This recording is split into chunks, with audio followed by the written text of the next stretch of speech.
Excuse me while I spill my drink down my face. Uh, Welcome, Crystal. I just gave you a really good understanding of what we're up for today because I'm now spilling drinks down my whole face. It's so nice to meet you. I loved reading about you. I also love spiritual people so much. I don't know, spirituality has been such a gift for me, because I kind of had to deconstruct from all the religious stuff and it's just such a different worldview to feel so fundamentally supported in your endeavors. You know what I mean? Actually, it's to even just have faith in yourself for the first time ever, you God, know? isn't that the truth? Yeah.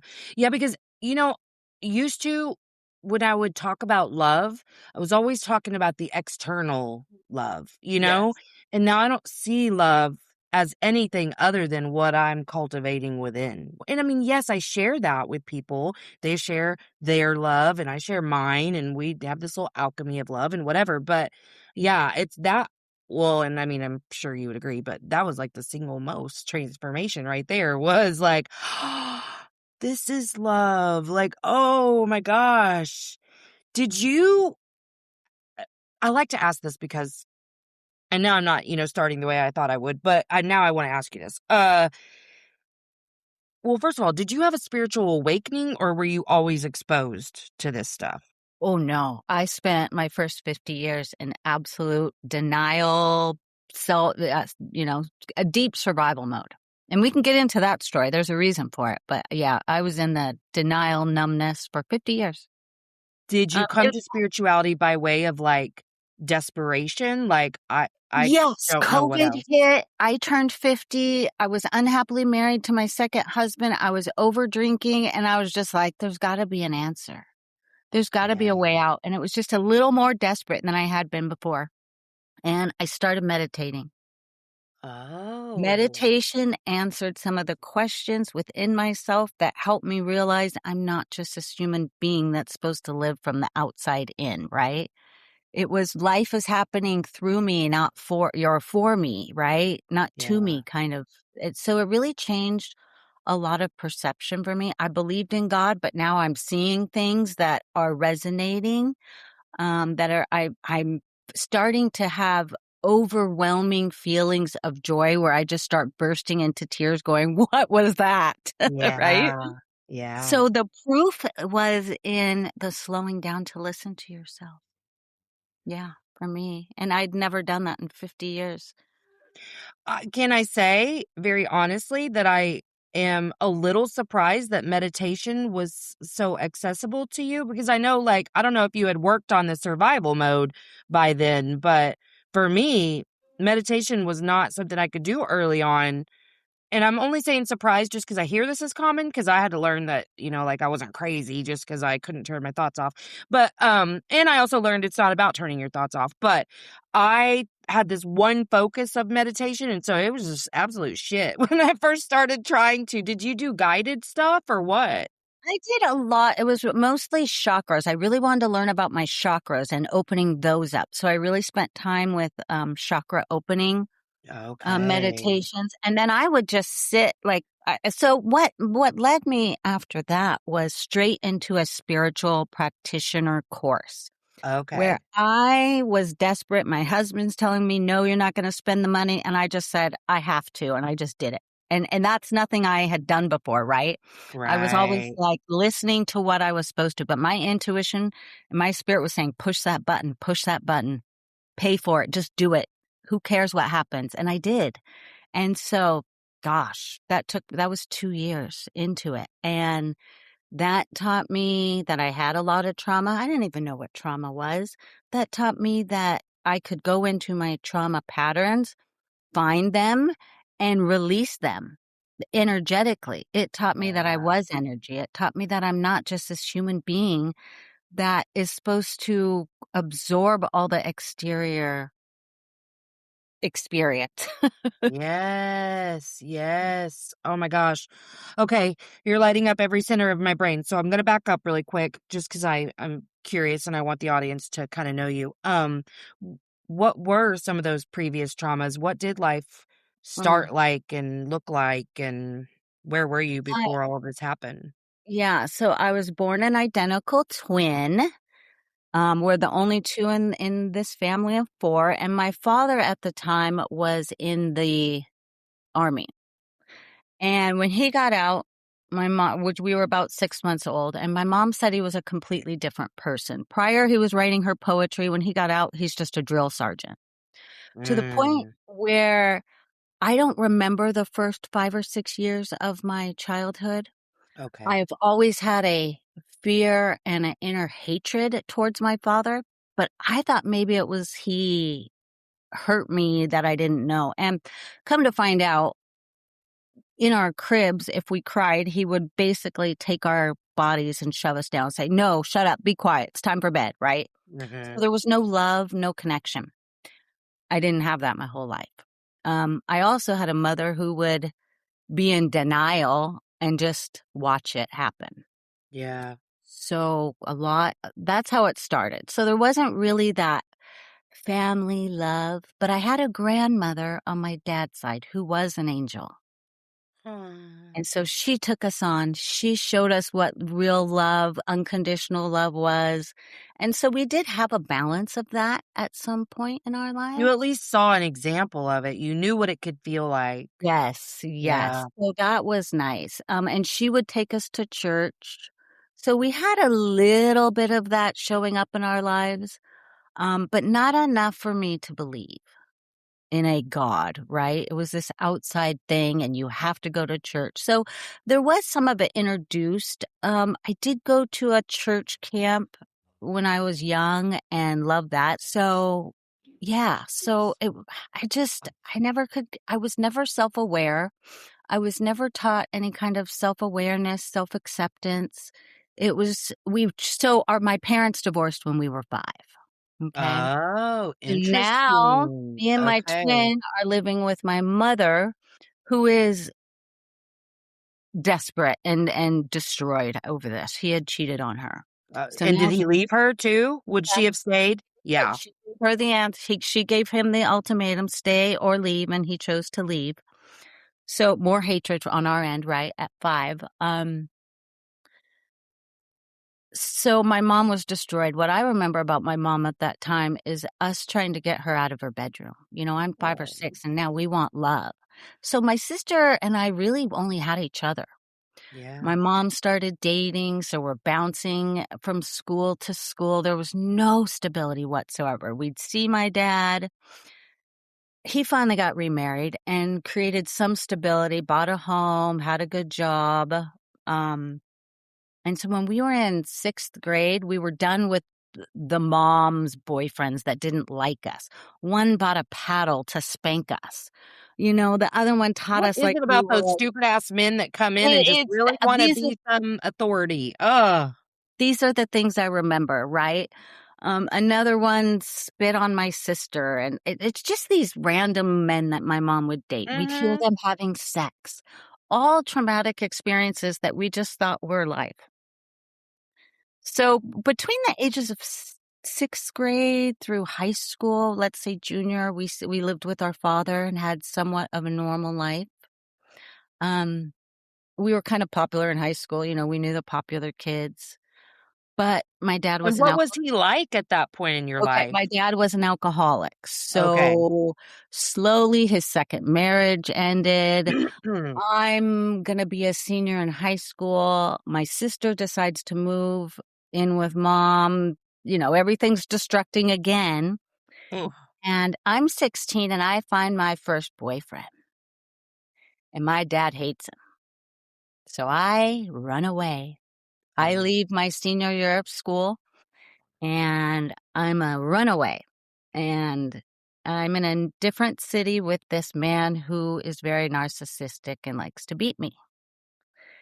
And I had one experience where it was about food, and he was very into, steroids, being fit, that kind of thing. And he abused me. I ran to the room. He got on top of me, hit me some more. I remember going to the bathroom when he let me up, and now he's loading a gun to kill himself because of what he did to me. So those are my ages of 16 to 8. Hey guys, it's me. Emotionally Unavailable is produced 100% in-house by me with no team. So if this show has ever helped you and you want to give back, subscribe to the Patreon. There's several different levels with different benefits in each. Check the show notes and you can see what each tier subscription will get you. I also plan to spruce there's also lots of fun things coming down the pipeline for the Patreon subscribers. So get in early. You can get a workbook, you can buy merch, you can do any of the things, and all of that supports the show to help it keep going. Really appreciate every single one of you. I love you so much, and I can't wait to see what we continue to do together. Wow. I finally got away by calling my mom 2 years later, and she said, if you're really ready to come home, you call the cops. So I did. And they handcuffed me, sent me on a plane, sent me home. And I never looked back from that relationship, except that I wasn't going to get beat anymore. That was the one thing I took away from that. I didn't take away that anything about love. It was only that I wasn't going to get beat anymore. I can just imagine who you became with that being the story you created, you know? Yeah, a lot of protection. Mm-hmm. My heart, I'm not giving anybody my heart at this point. Right. Yeah. Yeah. So I went off to college. Brooks College, I was going to become an interior designer. I've got a new plan. And I'm working locally at the gym. I'm in Long Beach, California. Everything's great until I meet my first husband. Oh, good. So now I'm 19. I'm graduating college and I'm moving with my boyfriend and I'm pregnant. Oh, yeah. I'm going to have this baby. So I'm 19. I just graduated. I start a new job. I get pregnant. This is all good, right? Now we're going to have this family. So by 21, I had 2 children with this man that was just young as me, didn't really want children. He wasn't expecting a family. Yeah. At They 19, never are. but we're going to do it. Well, that lasted. But we decided when I was, 19. So we're married. We're struggling, there wasn't, we're falling apart. There's not communication. We're becoming roommates. We're raising 2 kids. He's doing some physical interaction with my kids and I'm doing the same thing as my mom. I'm watching it happen because I can't, I'm frozen. If there's a physical reaction, I'm frozen at that point. So I let some of that happen. So by the time it was 1998, I'm traveling for work. I have a great job, which is making my husband resentful because I'm out all the time and he's home with the kids. And I got a phone call and the first thing I think, it's an emergency phone call. And it's 1998. The first thing I think is it's my husband calling about the kids. Well, it was that my identical twin sister had taken her life. I'm sorry. Yeah, that changed everything. It Yeah. changed every trajectory. It changed how I felt. I was half a person. My identity was gone. Yeah. I was an identical twin and now I'm not, right? So, gosh, there's a little pain there, but I've worked so much on it that it doesn't show up like it used to, Yeah. So with that, they took care of me to get me home. I had no support. I had no tools for this grief. My parents were, Yeah. my family suffering. There are no tools for this.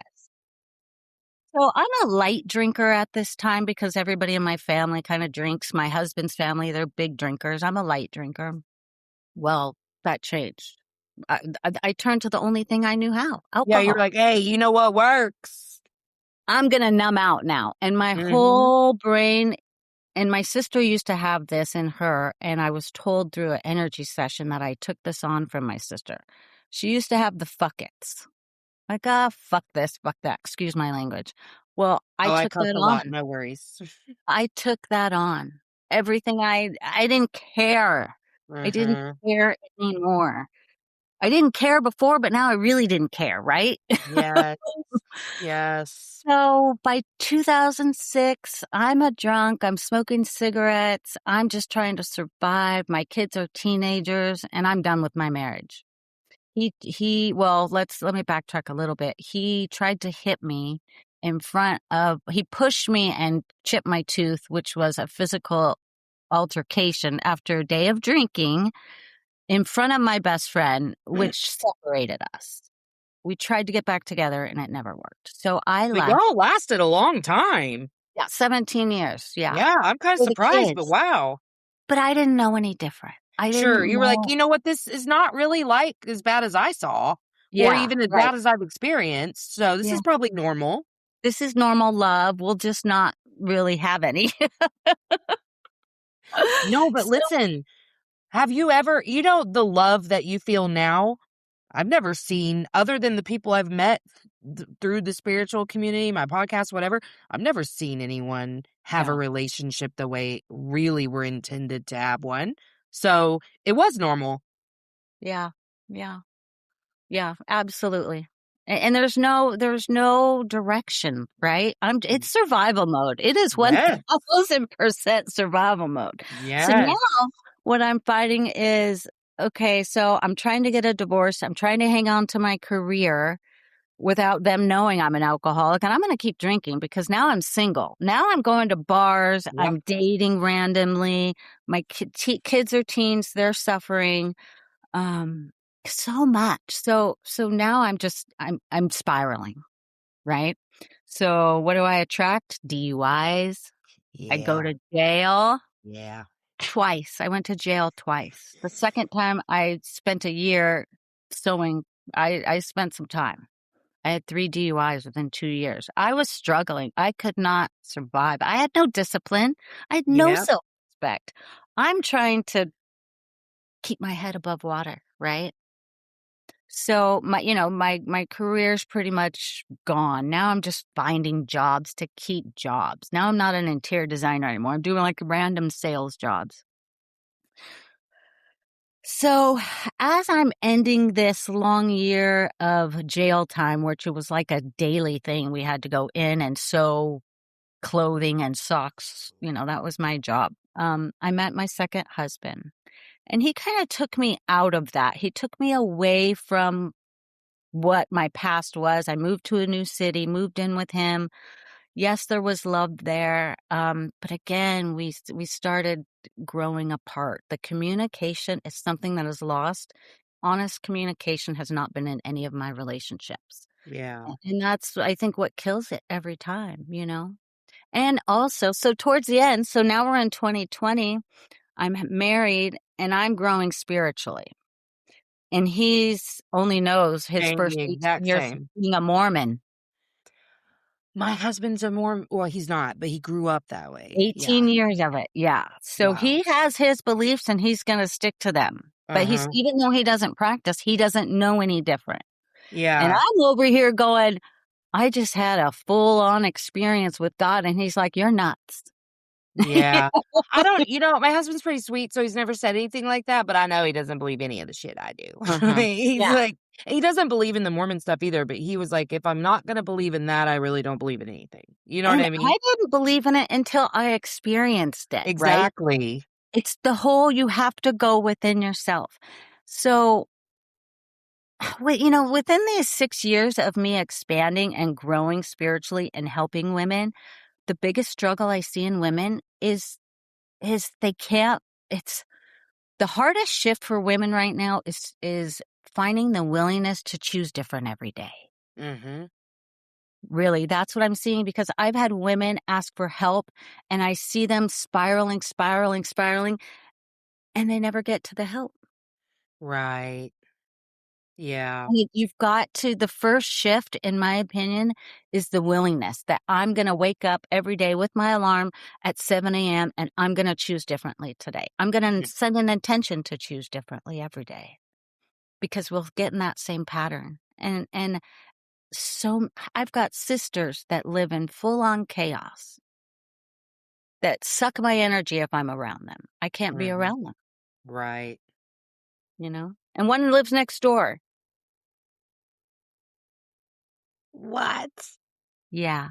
How does So that work? it's very difficult. I spend as little time with her as I can, but yet I let her know that her energy is very hard for me. She's a deep Catholic. She's very, very into that, and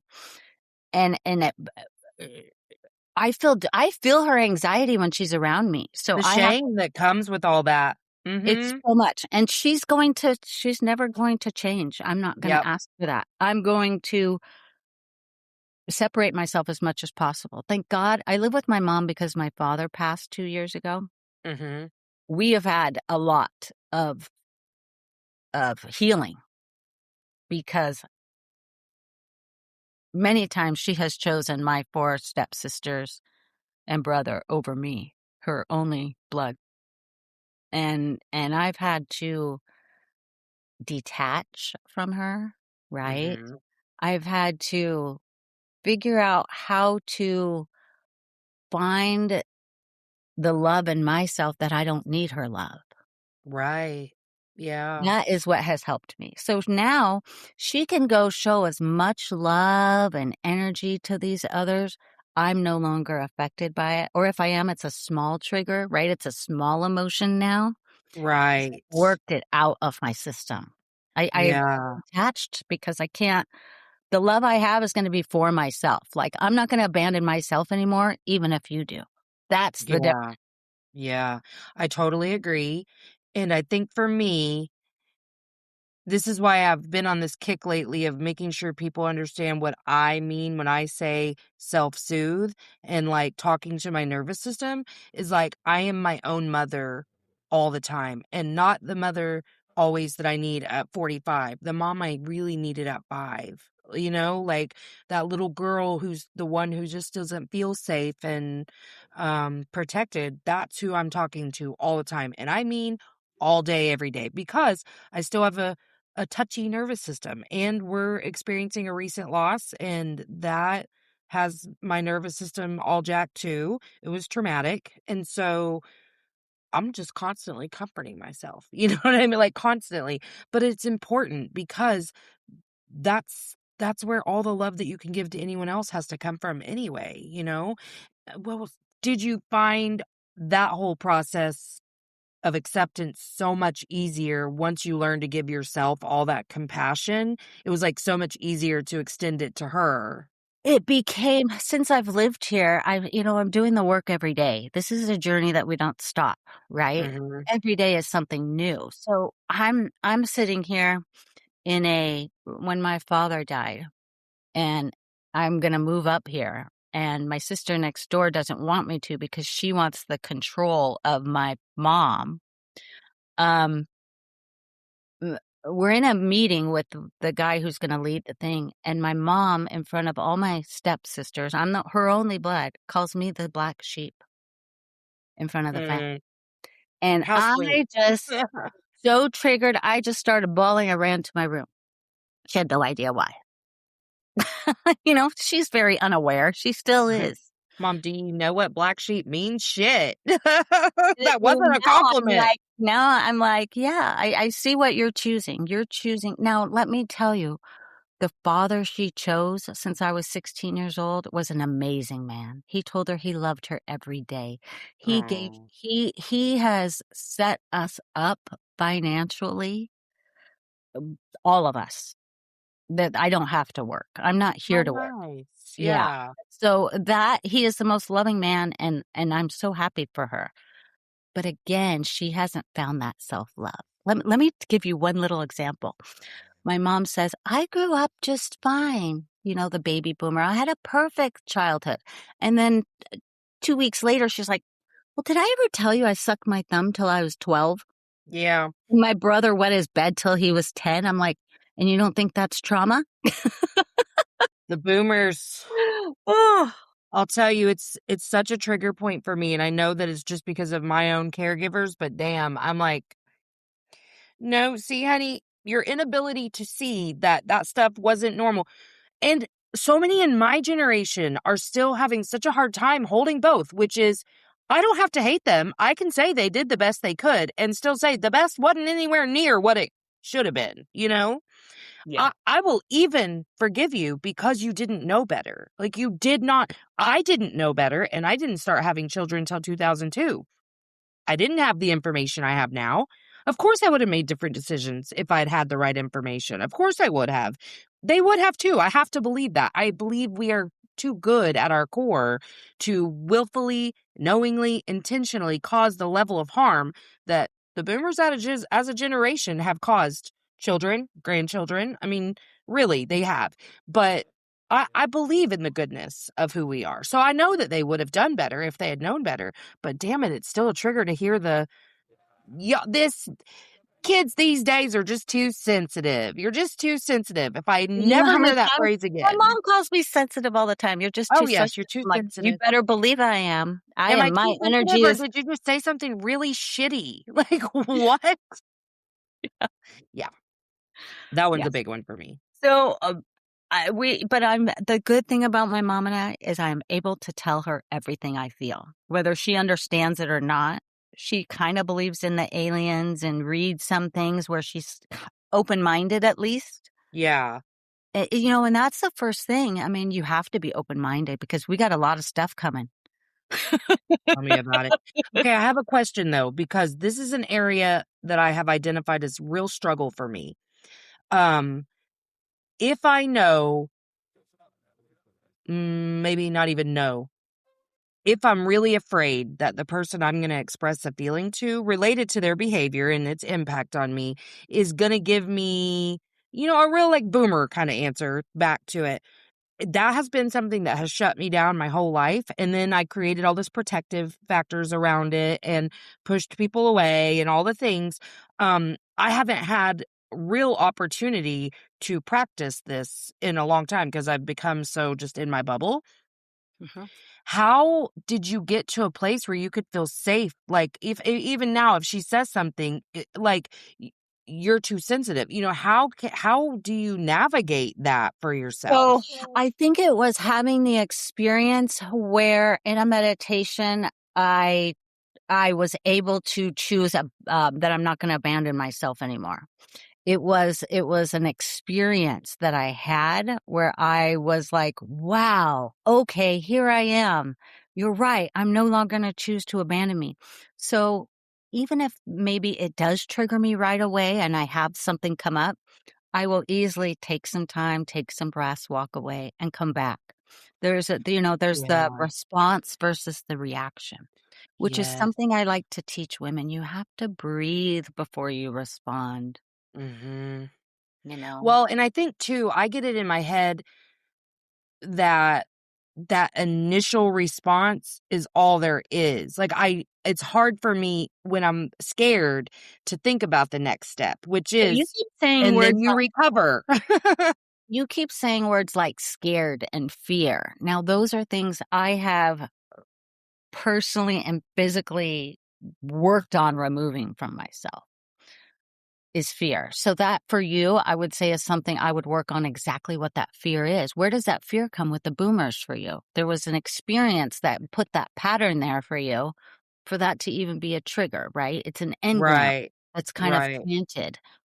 So let me just tell you really quickly one of the things I learned. I was taught to basically just get into a relaxed state and kind of tell the story again. So let's say I'm telling my story about how I found out about my sister and all those emotions come up. Well, you got to let them come up. It's feeling it. It means they're moving. And you Mhm. tell the story over and over to where it kind of climaxes, which it does. And then now you're telling the story and there's no feeling to it. So now you've kind of removed part of that energy. And with my sister, I think it took like 3 separate times to do that for it to really work where I wasn't crying every time, I Yeah. talked about Yeah. her. Yeah. So Wow. so that kinda works too, and that's something anybody could do by themselves in front of a mirror. Really just get that emotion out, because you have to feel it to heal it. There's no doubt about it. If you're pushing it down, it's just running underground for you, right? Yep. It's just running Yes. show. And that was my MO. All of life was, I mean, there was some real creative stories that I wrote around why, and I believed all of it too. But through grief, truly, I've kind of been like, Oh, no, you really do have to get it out. I mean, there wasn't a lot that I needed to say before, and now there's lots of stuff that has to be said all the time because just makes you sick if you keep it in. And so I really had to learn, like, there doesn't you don't have to be afraid to say stuff because you're not saying it for your friend to be a therapist or for somebody to validate what and then all the well-meaning, well-intentioned things that people say to me during this time, I had to learn how to get through that too because I'm in a raw period. And I've noticed recently that part's gotten better, but it all just had to boil down to, okay, you just get it out. Like, that's the only goal in it is to get it out, period. Yeah. Yeah, that because you're keeping it in, you know? And so I've created like a speech to kind of get women out of themselves where there's some shifts you can take to help yourself. And I created some tools. And so I'm really hoping to help women just by speaking, you know? It just there's no other answer but yourself. There really isn't. There's no other Mhm. control, there's no outside source that's going to save you, help you. You have to go within and find that light, you know? Do you think that the vibrations and the energy in your voice are like everybody's magic? Yes, I believe in that. And that's something I actually plan to kind of create is like this whole, you know, persona of a speech because I want my speech to really make an impact. I want women to leave there going, I'm choosing myself. I'm leaving here choosing myself, you know, Yeah. not necessarily choosing me to help them. That is not but I want women to walk out and start choosing themselves. And I'm going to give them tools. They're going to walk away with some knowledge and they're going to start choosing themselves today. That's what I want Yeah. because Yeah. it's gotta happen, you know? But I wanna get them excited, and I want them to see why they can choose themselves and what it's done for me.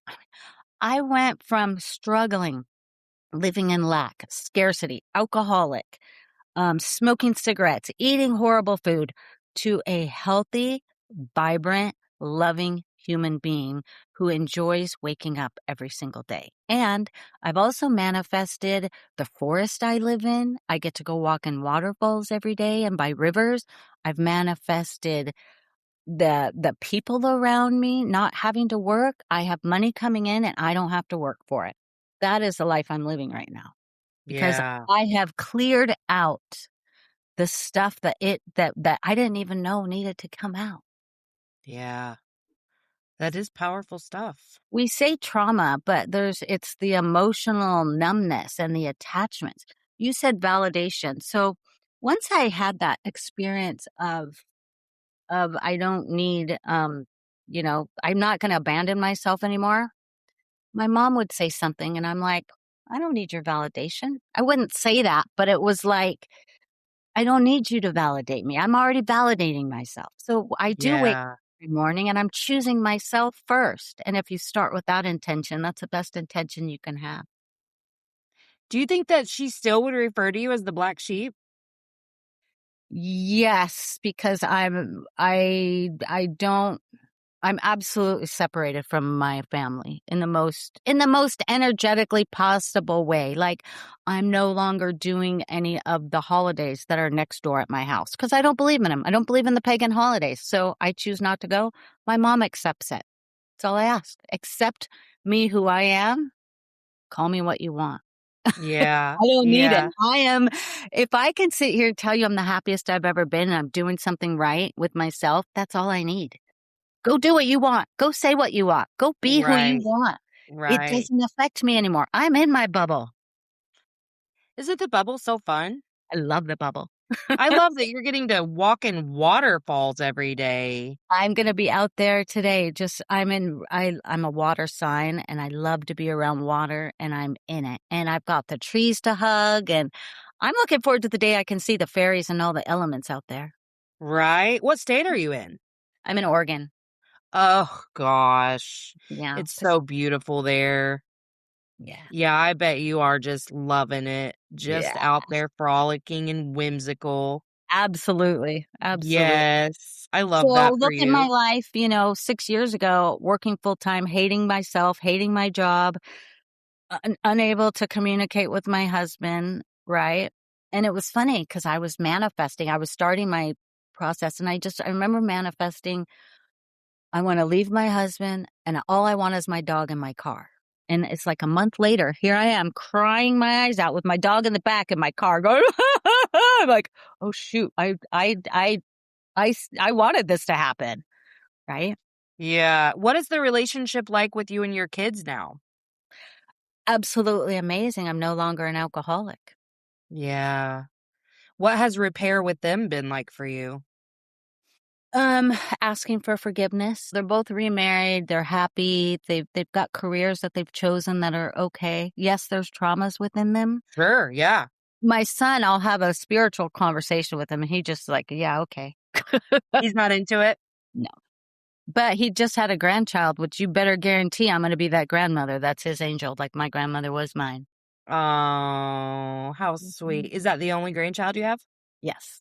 Oh, and then you also have a daughter? I have a daughter and a son. Yeah. Oh, and do they live close to you? No, they're both in California. I was in California most of my life, but my mom moved up here, met her husband. So that step family of mine is all Oregonians. Yeah, okay. When he passed, I moved up here to be with my mom. That's cool. Do you get Yeah. to see your kids very much?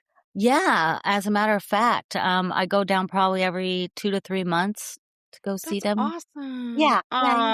Oh, yeah, you're gonna get to have so much fun as a grandma. Absolutely. That's so Absolutely. cool. How has spirituality helped your grief? Well, so, it's again, it's the same thing. Like I said, going through the Mhm. story, get that energy out and getting it to climax was really it for me. You have to continue to let it come up, right? So if my mom says something triggering to me and it starts to come up, I have to look at myself. I can't just go, oh, whatever, I'll just accept it because then you're abandoning yourself again. Yeah. So it's really just choosing that I'm gonna be here for myself every step of the way and learning that pattern. It's a pattern it's a habit. Mhm. Self-sabotage or self-love, right? So true. Mm. Gosh. Yeah. How And about you with grief? How are you? Because this is kind of raw for you. um I would say if I didn't have the belief system that I have, I probably wouldn't make it. But um I don't know, for me, I think just all the emotional work I've done and all of the healing prepared me in a way to be able to face this because I knew I was enough to face it. And I have this whole beautiful box of tools at my disposal. But in terms of like my beliefs, I believe we chose this and he knew what signing up to be my child was going to be. Mhm. I knew what signing up to be these children's parent was going to be before we ever did this. And with my own parents. And so I guess it helps to alleviate any of that, like, normal, I think, remorse, regret, guilt stuff. Like, I will allow it to come up, but I don't entertain it at all because it's easy for me to be like, and it's not going to change anything. And it wasn't supposed to change. Like, this was our struggle. Like, we all have struggles, and this was ours. And so I think that really helps. That's I very mean, healthy. Very healthy. yeah, I mean, so it's kind of, managing grief for me really is just making sure that I stay in a really good energetic place. I don't do things that I don't want to do. I don't do things that I dread. Like I need this connection really bad. And so it has to be like a conversation that lights me up. So Of that's course. been like just getting really, really sure, even more so than ever about what my yeses are and what my nos are and standing in the authority of that. That's been really important and talking about it. So just really and also just taking care of myself, making sure I'm getting sleep canceling shit and sleeping if that's what I have to do. Just making sure those physical needs are met, you know? So, yes, it's hard, and it's like I'm about to start my period and we're approaching a full moon, so it's heavier right now, but I just try to stay in a really good energetic space, and I feel like that's probably the unique gift that I have versus the rest of my family. Even though I'm a really good model for them about how to talk about it, you know, openly and whatever, they don't share my beliefs. Like my oldest son, I mean, my daughter's only 12, but I do feel like I'm in the best position here because it's there's no pain around stuff that I experienced pain for, like when I lost my parents or my grandma or whatever. You know, like Yeah. it's just the pain of loss, but it's not torture. It's not suffering. It's pain, but it's Now, not how are you on torturing death? Do you fear death? Do you have big fears of death or? for myself. Mhm. Not for myself. I've always well, my dad died when I was 15, so that really, like I remember the shift in what it did, and that has come up big time. It was always there, but that's been the one key factor of dysregulation for me is it's all the time now. Because, well, for one, this was my worst fear, not just losing a child, but, like, finding your child. You know what I mean? So, um that's always been a fear of mine. In some ways, I think that so much of that was intuition, but I I find that, like, I'm constantly like, "Oh my god, are you alive?" Like, with my husband's taking a nap or something, or I wake up in the morning and I don't hear him breathing, "Oh my god." You know, so stuff like that. I don't worry, especially now, I don't worry for myself, but I do constantly worry about it for everybody else. Oh. I kinda quit being I used to be afraid, but once I got really spiritual and understood what that realm was, I was like, that don't sound too bad, really. Yeah. So, you know what I mean? Like, no, I'm not afraid of that at all for me. I Yeah. sometimes will get afraid because I think about how sad it would be, like, if my older son found me, but, like, That's just it'll hit me right overthinking, before right? bed. Yeah, but I'm like, like, it's very fleeting, and I never really worry about me anymore. I just worry about everyone else. Yeah. And I got to tell you, this whole guilt thing, this whole guilt and fear, it solves nothing. Nothing. We carry it around like it's the heaviest baggage, right? And yet we will punish ourselves. If we feel And, guilt, like, it's permanent. we are subconsciously going to punish ourselves. So what did I Mhm. do when my sister died? I guilted into it's my fault, right? And Mhm. the anger too and all that. But the fear too, I like to explain that fear is something we create because the only fears God intended for humans to have is the fear of falling and the fear of loud, sharp noises, like you're going to jump. Every other Mhm. fear you have is created, Yeah. but it is the choice you make in having the faith that God's got this whole plan for me. So, airplanes, people are afraid of airplanes. I'm already like, nope, that's not how I'm going down. I can fly anywhere, anytime. So it's a Yeah. fear, it's a belief that has been created in a pattern by yourself that you can get rid of. And so I've released so many fears, fear of death, fear of this, fear of that, all of it. I just, it's like I'm living in a fearless world that feels enjoyable now, right? Yeah, because I used to really live inside. I was overprotective, overbearing, you know, everything was just, like, You planned had to to the control. T. Hmm. Mhm. Lots. Yeah, because I mean, that's what you're gonna do when you're afraid is try to control everything. So but what I learned too is, like, that's just our brain's inherent ability to try to protect us is to make you get really caught up in some thought loop over and over because then you don't actually have to look at anything. You can avoid so much when you just live inside your brain ruminating over shit that may never happen and is likely to never happen. You can avoid a lot of things in life doing that. The comfort of being ignorant. Yeah. Yeah, absolutely. Yes. Yeah, and I always say like the things that you feel when you finally start to feel are so much less painful than all the things you ever did to try not to. Well, I know you have to wrap up, but I do want to end with one big thing, and that is the way to get out of our heads and overthinking is to literally sit and concentrate on our heart. and concentrate on if your heart is blocked, like, believe me, I had walls up around my heart, right? Mhm. 50 years of building.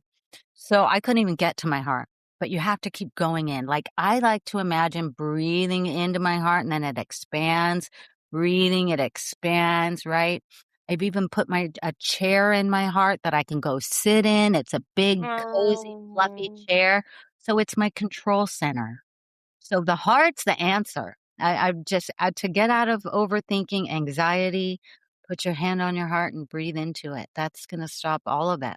And that's what's helped me practice. I love that because I always say out of your head into your heart, but I've never really had a full practice for that. So I love that. Thank you. Yeah, Yes, do so it. before we go, tell us all the ways in which we can find you. Gosh, I'm not really out there right now because I didn't decide to be a coach to be an influencer. So I've really fought being on social media every single way. Yeah, I'm on Facebook. Yeah, I'm on Instagram, but I do have a website and that's probably the best way. And Okay. that is www.powercoach slash crystal.com. And you can book a call with me for 10, 15 minutes. I do one-on-one coaching, but really my biggest program right now is a 12-week. And this really is about women training themselves to get into themselves. So, for instance, week 1 is about self-awareness. Monday, you're going to spend 15 minutes in the morning on a self-awareness exercise. Tuesday morning, something different. Wednesday, Thursday, Friday. Friday's reflection. The second week, you're getting into self acceptance. So I've created some tools in a workbook that really gets women inside themselves. Start thinking, what did you notice when that came up? How are you breathing into this? What are your goals? Do you have any boundaries? What kind of values do you have? So Mhm. within this 12 weeks of doing this workbook, it gives you kind of some training into, connecting to yourself. Because a lot of women, when you say go within, what does that mean? How do I get into myself, right? How am Mhm. I supposed to get to know myself? And so I've created a 12-week workbook to get to know yourself I with love tools. that. Yeah. That sounds like a really cool program. Yeah. So Well, I that's, will also make sure to include that in like your website in the show notes. And I just really appreciate you being here today. oh, thank you so much. And I love your podcast. So I plan on going to listen to some more. So that's great. I love what you're doing. Awesome. Thank you. Thank you so much. Okay, I'm going to push stop if you don't mind hanging out for 1 sec while it uploads. You got it. Thank you. Thanks for coming to Emotionally Unavailable. If you haven't already, like, subscribe, and share. Emotionally Unavailable. All right, that's it from me. So make sure that you check out the show notes for links. And until next time, let's all just keep swimming. INDEPE and cut.